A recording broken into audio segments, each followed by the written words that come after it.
Bonjour, je me présente, je suis Fatima Fnesh et je vais vous présenter aujourd'hui mes travaux de thèse que j'ai menés de octobre 2016 jusqu'en octobre 2019 au sein de l'Institut de recherche du Puy de Dôme et intitulé « Rhéologie et structure d'hydrogel et d'aérogel de nanocellulose ».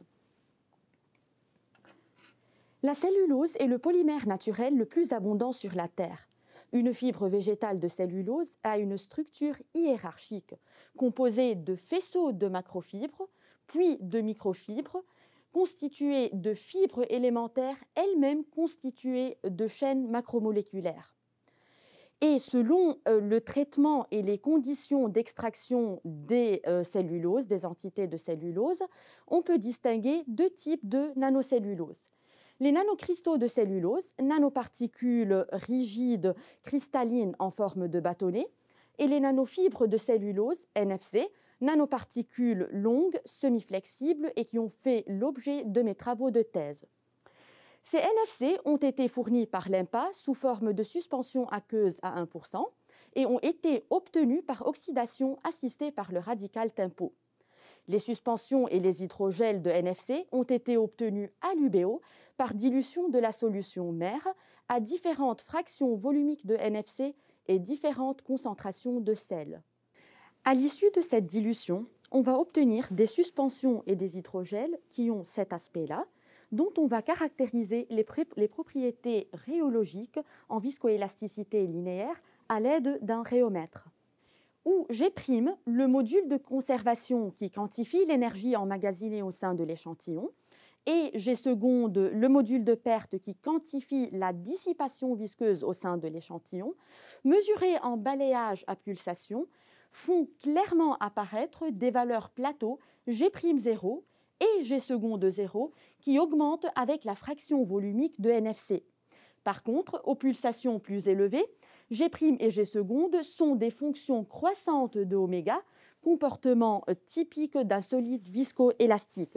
Et les résultats montrent que G'0 est toujours une décade supérieure à G'0, ce qui veut dire que l'hydrogel élaboré est plus élastique que visqueux. D'ailleurs, de manière très remarquable, on peut observer deux régimes de concentration situés de part et d'autre d'une fraction volumique de transition qui est égale à 0,4%. Et cet hydrogel, comme on l'a observé, comme on l'a caractérisé en rhéologie, on va aussi le caractériser en microscopie à force atomique. Et pour discuter des relations entre la structure observée en microscopie à force atomique et le comportement rhéologique en viscoélasticité linéaire, on peut schématiser la structuration des hydrogels. En effet, il est très bien clair qu'à 0,4%, il y a une transition en l'absence de sel. En effet, au-delà de 0,4%, le réseau tridimensionnel a ces jonctions qui sont constituées de NFC enchevêtrées. Par contre, en dessous de 0,4%, les jonctions de ce réseau tridimensionnel sont formées par des fibrilles individualisées ou bien faiblement agrégées, comme le suggèrent les clichés en microscopie à force atomique. Et en dessous d'une fraction volumique de 0,25%, les NFC sont bien dispersés et donc pas de percolation. D'autre part, la présence de sel densifie les jonctions du réseau tridimensionnel, renforçant ainsi son élasticité.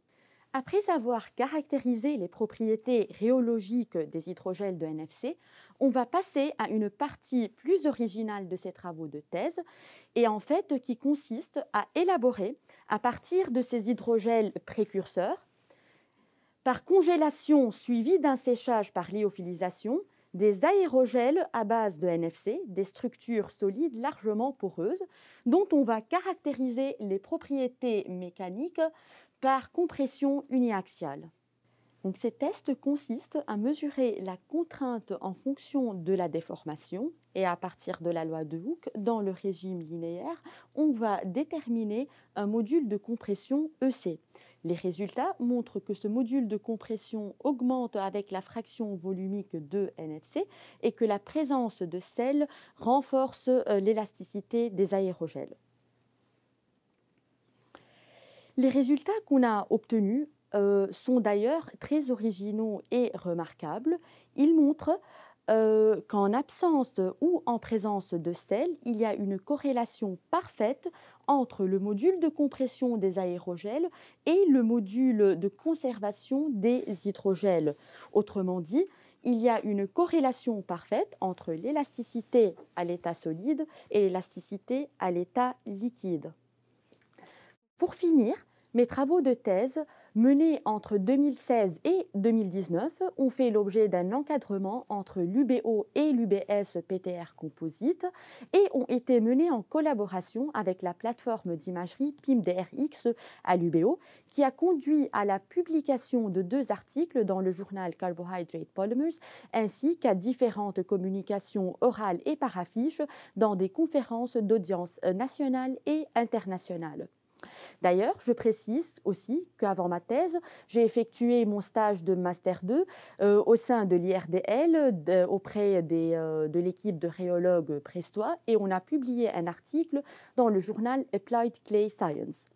Et après ma thèse, j'ai signé un contrat postdoctoral d'une durée de 18 mois avec le laboratoire Hermès de l'INSERM à l'Université de Nantes. Et je travaille actuellement sur la bioimpression d'hydrogel à base de cellulose pour des applications en médecine régénérative.